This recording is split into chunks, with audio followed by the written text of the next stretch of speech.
नमस्कार दोस्तों, स्वागत है आपको हमारे YouTube channel Indian computer science institute में।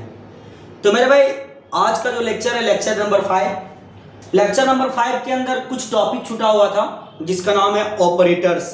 ठीक है, तो ऑपरेटर्स को ही आज की क्लास में हम लोग कवर करने वाले हैं कि ऑपरेटर क्या होता है और प्रोग्राम के अंदर हम लोग ऑपरेटर्स को क्यों लिखा करते हैं। ये सारा कॉन्सेप्ट को हम लोग आज की क्लास में समझने वाले हैं। इसके पिछले वीडियो में मैंने पंक्चुएटर को पूरा डिटेल्स में समझा दिया था, और अगर आप मेरे चैनल पे नए हैं तो आप देख सकते हैं पीछे वाला वीडियो जा करके, आपको अच्छे तरीके से समझ में आ जाएगा। आज हम बात करने वाले हैं ऑपरेटर्स क्या होता है। तो मेरे भाई चलिए स्टार्ट करते हैं कि ऑपरेटर क्या होता है और ऑपरेटर प्रोग्राम के अंदर कैसे यूज किया जाता है। ये सारे कॉन्सेप्ट को आज के क्लास में हम लोग क्लियर करते हैं। तो मेरे भाई देख सकते हैं आप, लिखा हुआ है ऑपरेटर्स का डेफिनेशन, लिखता है operators are used to change or manipulate the values of variable और operands। कह रहा है operator are used to, operator का प्रयोग किया जाता है। प्रयोग क्या करने के लिए? चेंज मतलब बदलने के लिए। ऑपरेटर का यूज किया जाता है बदलने के लिए, चेंज करने के लिए, मैनिपुलेट करने के लिए। क्या चीज को? वैल्यूज को। वैल्यूज को चेंज करने के लिए, वैल्यूज को बदलने के लिए। किसका? वैल्यूज को बदलने के लिए वेरिएबल्स का, यानी ऑपरेंड्स का। वेरिएबल का दूसरा नाम है ऑपरेंड्स, यानी प्रोग्राम के अंदर जो वेरिएबल्स ऐसे ये इक्वल टू 5 लिखा हुआ रहेगा, ए में जो वेरिएबल में 5 लिखा हुआ है, और बी में ऐसा जो 10 लिखा हुआ रहेगा, या सी में ऐसा कुछ 5 लिखा हुआ रहेगा। तो यहां पर ये बी और सी, ये तीनों यहां पर वेरिएबल है। ठीक है, और ये वेरिएबल के अंदर जो वैल्यू लिखा हुआ है 5, 10 और ये 5, ये वेरिएबल का जो वैल्यू है, इस वेरिएबल का जो वैल्यू को बदलने का काम करता है, वेरिएबल का जो वैल्यू को चेंज करने का काम करता है, उसी को ऑपरेटर के नाम से जानते हैं। थोड़ा आपको एग्जांपल से मैं समझा दूं। जैसे मैं लिखा यहां पे ये, यहां लिखा बी और यहां लिख दिया सी। यहां ए का मान मैंने पुट करा 5, यहां पुट करा 10 और यहां पुट करा 5। तो सर आप अगर बीच में प्लस ऑपरेटर का यूज करिएगा तो ये तीनों नंबर आपस में जुड़ जाएगा और वापस आपको यहां पे रिजल्ट मिल जाएगा 20। ये ऐसे नंबर है भाई। तो ये प्लस एक ऐसा ऑपरेटर है, प्लस एक ऐसा ऑपरेटर है जो प्रोग्राम के अंदर वेरिएबल के अंदर वैल्यू दिया गया जो रहता है, उस वेरिएबल का वैल्यू को बदल करके चेंज कर देता है। उसी को हम लोग क्या कहते हैं? ऑपरेटर कहते हैं। यानी ये वेरिएबल के अंदर जो वैल्यू लिखा हुआ है 5, बी वेरिएबल के अंदर जो लिखा हुआ है 10, सी वेरिएबल के अंदर यहां पर 5 लिखा हुआ है। ये जो वेरिएबल के अंदर जो वैल्यू लिखे हुए हैं, ये वेरिएबल का जो वैल्यू को बदल करके चेंज कर देता है। 5, 10, 5 था, बदल करके 20 हो गया। इसी को हम लोग क्या बोलते हैं? ऑपरेटर्स बोलते हैं।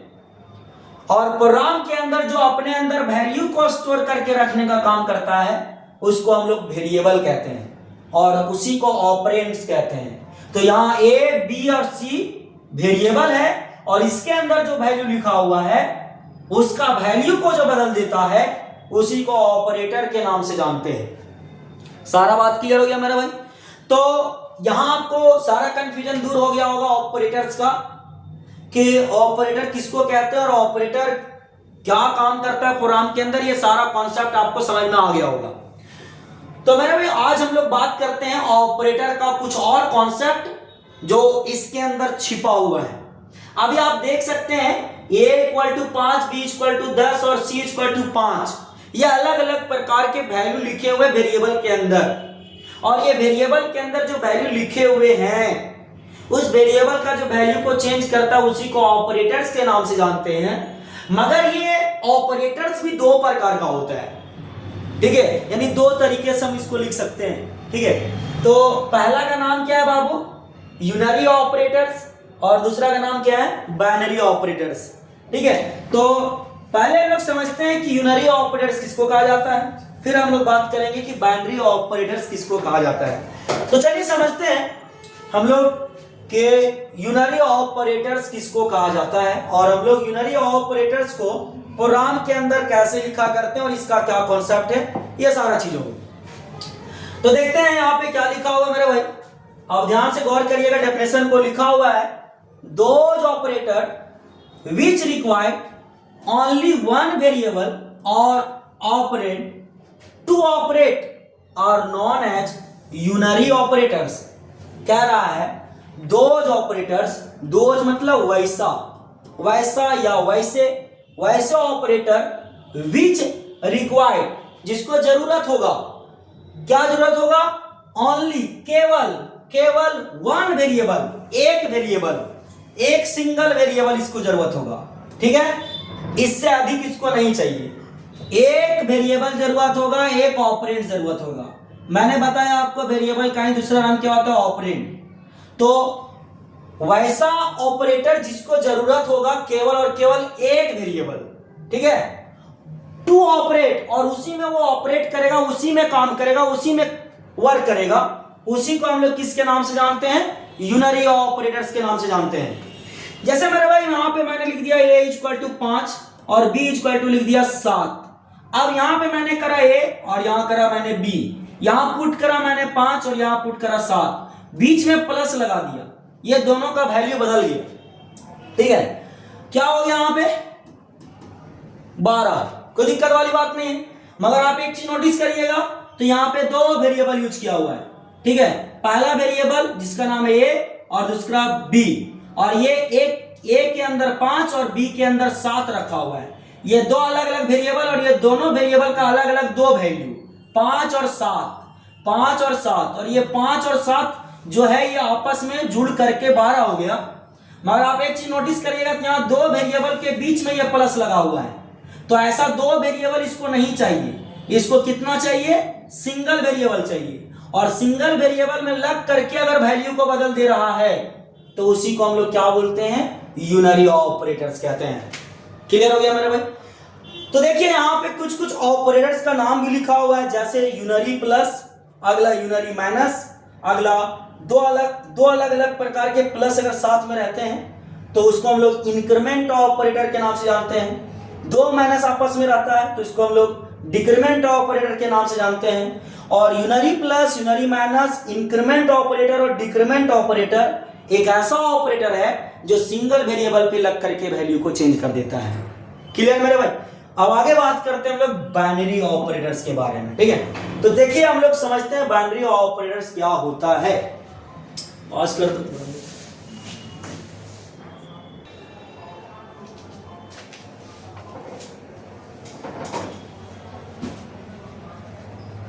तो चलिए हम लोग बात करते हैं बाइनरी ऑपरेटर क्या होता है। यूनरी ऑपरेटर का सारा कॉन्सेप्ट क्लियर हो गया था। अब हम लोग बात करने वाले बाइनरी ऑपरेटर क्या होता है। ठीक है, तो मेरे भाई देख सकते हैं आपके सामने प्यारा सा डेफिनेशन लिखा हुआ है बाइनरी ऑपरेटर का, और ये 3 लाइन में बाइनरी ऑपरेटर का सारा कॉन्सेप्ट क्लियर हो जाएगा। तो आइए समझते हैं बाइनरी ऑपरेटर क्या होता है।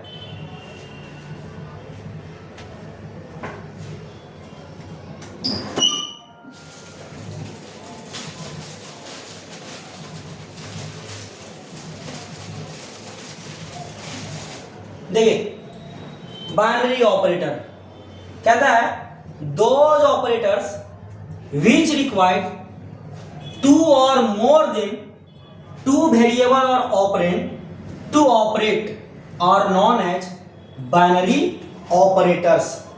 कहता है दोज ऑपरेटर्स, वैसे ऑपरेटर विच रिक्वायर्स टू और मोर देन टू वेरिएबल्स और ऑपरेंड टू ऑपरेट और नॉन एज बाइनरी ऑपरेटर। कहता है मेरे भाई कि वैसा ऑपरेटर जिसको जरूरत होगा दो या दो से अधिक वेरिएबल। जैसे यूनरी क्या था कि सिंगल वेरिएबल पे काम कर रहा था और सिंगल वेरिएबल पे लग करके वैल्यू को चेंज कर रहा था, वो यूनरी कह रहा था। मगर बाइनरी एक ऐसा ऑपरेटर है जिसको दो या दो से अधिक वेरिएबल रहेगा, चलेगा, कोई दिक्कत वाली बात नहीं है। ठीक है, कम से कम दो होना चाहिए। सिंगल में कौन रहेगा, यूनरी, और दो या दो से अधिक में कौन रहेगा, बाइनरी। मतलब सिंगल वेरिएबल में लग करके ऐसे अगर इस तरह से लगा हुआ है सिंगल वेरिएबल में, इस तरह से सिंगल वेरिएबल में लगा हुआ ऑपरेटर इस तरह से लगा हुआ है और अगर वैल्यू को बदल दे रहा है तो इसको हम लोग क्या बोलेंगे, यूनरी ऑपरेटर। और अगर इस तरह से लगा हुआ है बीच में, इस तरह से लगा हुआ है बीच में, इस तरह से लगा हुआ है, तो इसी को हम लोग क्या बोलेंगे, बाइनरी ऑपरेटर। यानी दो या दो से अधिक वेरिएबल में अगर लगा हुआ है ऑपरेटर बीच वाला, तो इसको हम लोग बाइनरी के नाम से जानेंगे, और सिंगल में अगर लगा हुआ है तो इसको हम लोग किसके नाम से जानेंगे, यूनरी के नाम से जानेंगे। क्लियर है मेरे भाई? तो ऐसा ऑपरेटर जिसको जरूरत होगा दो या दो से अधिक वेरिएबल, यहां देख सकते हैं 3 वेरिएबल है, यहां 2 है, यहां 3 है, तो 2 या 2 से अधिक वेरिएबल पे लग करके जो ऑपरेटर काम करता है, ऑपरेट करता है, वैल्यू को चेंज करता है, वैसे ऑपरेटर को हम लोग बाइनरी ऑपरेटर के नाम से जानते हैं। क्लियर मेरे भाई? तो चलिए अब आगे बात करते हैं कि वैसे कौन कौन से ऑपरेटर है बाइनरी ऑपरेटर जो 2 या 2 से अधिक वेरिएबल पे लग करके काम करता है। तो सबसे पहला ऑपरेटर आता है जिसका नाम है अर्थमेटिक ऑपरेटर्स, जिसके अंदर यहां पर देख सकते हैं एडिशन, सब्ट्रैक्शन, मल्टीप्लिकेशन, डिवीजन और ये मॉडुलस जिसको हम लोग रिमाइंडर के नाम से जानते हैं। तो ये ऐसे ऑपरेटर है जो 2 या 2 से अधिक वेरिएबल पे लग करके काम करते हैं, और 2 या 2 से अधिक वेरिएबल पे लग करके जो काम करते हैं उसको हम लोग बाइनरी के नाम से जानते हैं। ठीक है मेरा भाई? तो यहां पर एग्जाम में इस तरह से सवाल रहेगा कि a set of arithmetic operator, तो एग्जाम में ये पांचों जहां पर रहेगा साथ में उसी को टिक करना है। एग्जाम में इस तरह सवाल रहेगा, फिर से सुनिएगा, बोलेगा a set of arithmetic operator. ठीक है, तो ये पांचों जहां एक साथ रहेगा जो ऑप्शन में, उसी को टिक करना है। ठीक है, तो ये पहला ऑपरेटर हो गया जिसका नाम है अर्थमेटिक ऑपरेटर, जिसका इस तरह से सिंबल होता है, ये सारे एक जगह पे होते हैं, इसको हम लोग अर्थमेटिक ऑपरेटर कहते हैं।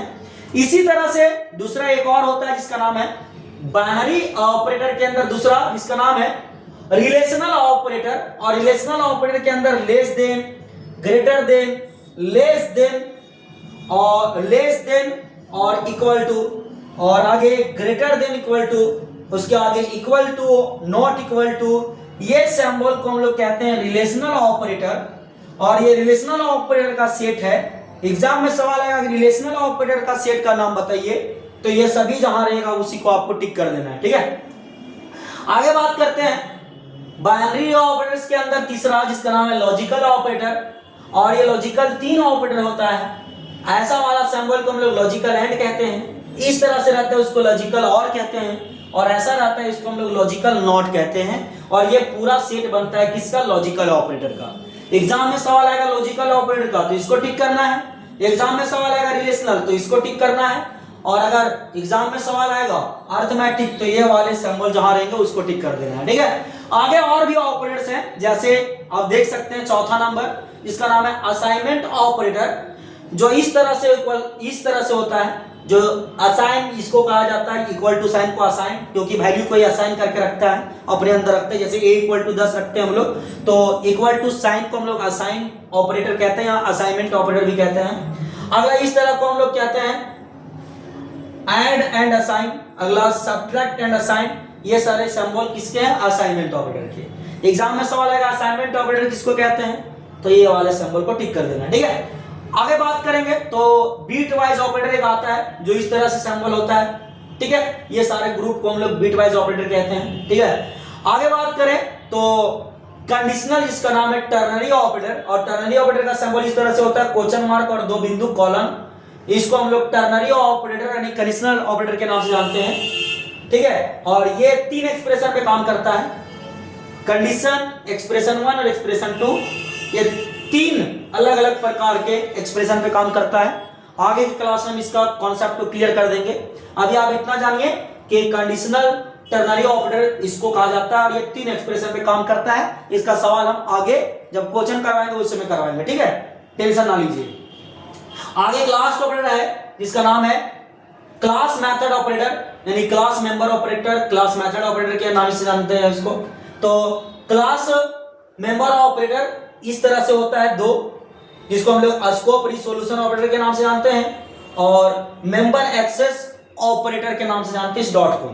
तो ये क्लास मेंबर ऑपरेटर, उसके अलावा कंडीशनल ऑपरेटर, आगे बीट वाइज ऑपरेटर और ये असाइनमेंट ऑपरेटर, और आगे यहाँ पे लॉजिकल ऑपरेटर, रिलेशनल ऑपरेटर, और लास्ट एक है अर्थमेटिक ऑपरेटर। ये सारे अलग अलग सेट होते हैं ऑपरेटर्स के, जो बाइनरी ऑपरेटर के अंदर आते हैं, और ये दो या दो से अधिक वेरिएबल पे काम करते हैं, और एग्जाम में इससे हमेशा सवाल रहता है। तो इस टॉपिक को आप बहुत ही अच्छे तरीके से पढ़ लीजिएगा। कल आप लोगों को हम कराएंगे क्वेश्चन, जितने भी टॉपिक्स पढ़े हैं वो सारे टॉपिक्स का क्वेश्चन।